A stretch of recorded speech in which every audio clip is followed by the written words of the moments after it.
Petrol diesel के दाम भारत में लगातार क्यों बढ़ रहे हैं? पेट्रोल डीजल की बढ़ती कीमतें क्या सिर्फ यूपीए सरकार की है देन? आखिर कैसे पेट्रोल डीजल महंगा होने के लिए कांग्रेस है जिम्मेदार? आइए आज आपको समझाते हैं तेल का खेल। नमस्कार, मेरा नाम है अभिनव और डीआरएन में आज बात कर रहे हैं भारत में लगातार बढ़ रहे पेट्रोल डीजल के दामों की।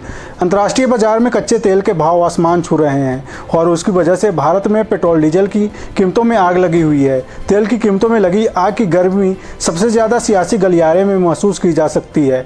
विपक्ष भी इस आग की आंच में हाथ सेक रहा है। वहीं सत्ता पक्ष ने पेट्रोल डीजल से होने वाली कमाई का कल्याणकारी योजनाओं में इस्तेमाल करने की बात बोलकर सबका मुंह बंद कर दिया है। कांग्रेस ने भाजपा पर पेट्रोल डीजल के दाम बढ़ने को लेकर उंगली उठाई तो धर्मेंद्र प्रधान ने 22 जून को एक बयान में महंगे पेट्रोल डीजल के लिए कांग्रेस को ही जिम्मेदार ठहरा दिया था। दरअसल कांग्रेस लगातार पेट्रोल डीजल की बढ़ती कीमतों को लेकर मोदी सरकार को घेर रही है। बढ़ी कीमतों के लिए कांग्रेस ने भाजपा की गलत नीतियों को जिम्मेदार ठहराया है।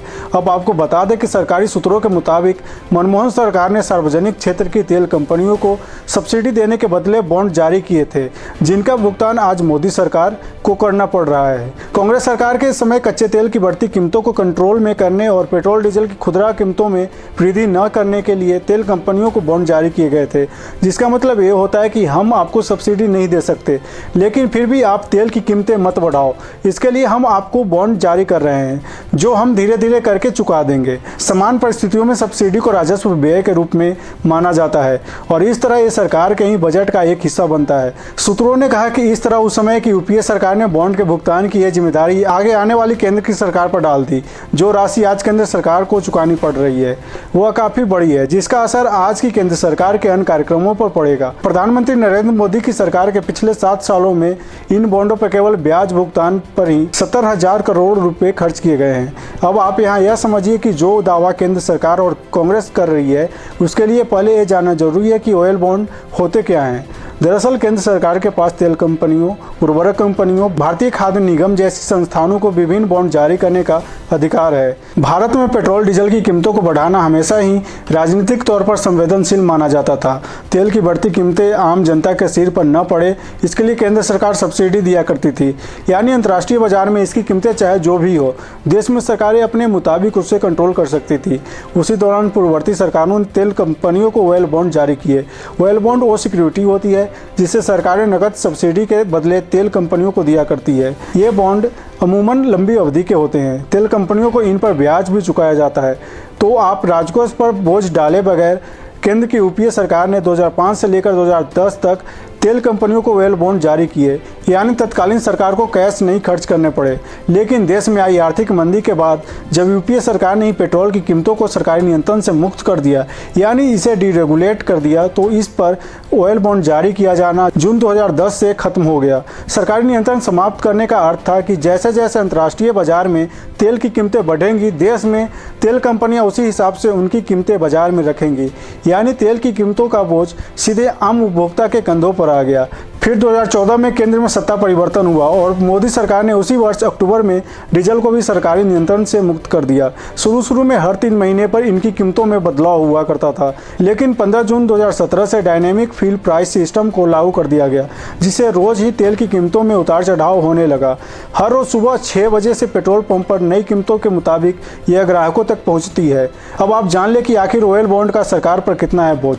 सरकार के बजट आंकड़ों के मुताबिक पूर्ववर्ती यूपीए सरकार के दौरान जारी किए गए करीब 1.31 लाख करोड़ के ऑयल बॉन्ड का भुगतान तेल कंपनियों को मार्च 2026 तक किए जाने हैं। Clearing corporation of India limited के मुताबिक 2014 से अब तक केंद्र सरकार ने 3500 करोड़ रुपए मूलधन चुकाए हैं। वहीं इस वर्ष सरकार को तेल कंपनियों के 10,000 करोड़ रुपए के बॉन्ड की मैच्योरिटी होने वाली है, जिसका भुगतान केंद्र सरकार को करना होगा। 16 अक्टूबर 2006 को 15 वर्षों के लिए 5,000 करोड़ रुपए के ऑयल बॉन्ड भारत सरकार ने ऑयल कंपनियों को जारी किए थे। उसकी मैच्योरिटी आगामी 16 अक्टूबर को हो रही है और 28 नवंबर 2006 को जारी किए गए 5,000 करोड़ के ऑयल बॉन्ड की मैच्योरिटी भी इस वर्ष 28 नवंबर को हो रही है। अब आप देखिए 2024 के लोकसभा चुनाव से पहले कितना करना है भुगतान। 2008 में जारी 22,000 करोड़ रुपए के ऑयल बॉन्ड 10 नवंबर 2023 को 2006 में जारी 4,150 करोड़ रुपए के ऑयल बॉन्ड 15 दिसंबर 2023 को और 2007 में जारी 5,000 करोड़ रुपए के ऑयल बॉन्ड 12 फरवरी 2024 को मैच्योर हो रहे हैं। ये रकम 31,150 करोड़ रुपए है, जो इस वर्ष भुगतान किए जाने वाली 10,000 करोड़ की राशि की तुलना में 3 गुने से भी अधिक है। अब आपको बता दें कि तेल की कीमतें कैसे तय होती है, तो चलिए ये भी जानते हैं कि आम आदमी तक डीजल या पेट्रोल जिस कीमत पर पहुंच रही है उसे आखिर तय कैसे किया जाता है। देश में पेट्रोलियम पदार्थों के कुल खपत का 85% भारत सरकार को आयात करना पड़ता है। कच्चे तेल की कीमत लगभग $75 प्रति बैरल पड़ती है। अब एक बैरल में 159 लीटर होता है, तो प्रति लीटर कच्चे तेल की कीमत 34.84 रुपये हुई। अब तेल की खरीद के बाद भारत लाने में ढुलाई देना होता है, फिर भारतीय तटों से इसे रिफाइनरी में पहुंचाने में खर्च होता है। ये कंपनियां इसे प्रोसेस करने के बाद पेट्रोल डीजल की शक्ल में डीलर्स तक पहुंचाती है, जहां इन पर केंद्र सरकार एक्साइज ड्यूटी और डीलर अपना एक कमीशन जोड़ते हैं, जबकि राज्य सरकारें वैट लगाती है। अब आपको अंत में बता दें कि मूडीज समर्थित प्रमुख रेटिंग एजेंसी ICRA ने कहा था कि केंद्र सरकार को पेट्रोल और डीजल पर टैक्स कम करने पर अपना ध्यान केंद्रित करना चाहिए। उसका कहना है कि केंद्र चाहे तो वो बगैर घाटा उठाए पेट्रोल डीजल की कीमतों में कम से कम 4.50 रुपये तक टैक्स कम कर सकती है। टैक्स कम करने से सरकार की कमाई कम कैसे नहीं होगी, ये उसने एक गणना के जरिए बताया। एजेंसी ने कहा कि इससे पेट्रोल पंप पर कीमतें कम होंगी और आम आदमी को राहत मिलेगी, लेकिन जानकारों के मुताबिक कोरोना महामारी की वजह से सरकार का खर्च बहुत बढ़ गया है। ऐसे में अपना खजाना बढ़ाने के साथ ही राजकोषीय घाटे को बढ़ाने से रोकने के लिए सरकार पेट्रोल डीजल पर टैक्स कम नहीं कर रही है। भारत कच्चे तेल का आयात करने वाला दुनिया का तीसरा सबसे बड़ा देश है। पेट्रोल डीजल और शराब सरकार की कमाई के सबसे बढ़िया जरिया है। यही कारण है कि बार बार यह मांग उठने के बावजूद सरकार ने इन उत्पादों को GST के दायरे से बाहर रखा है, ताकि इस पर टैक्स को अपने अनुसार घटा बढ़ा सके और इसके लिए उसे GST काउंसिल में न जाना पड़े। इसी तरह हमसे जुड़े रहिए और देखते रहिए D3 का स्पेशल प्रोग्राम DRN।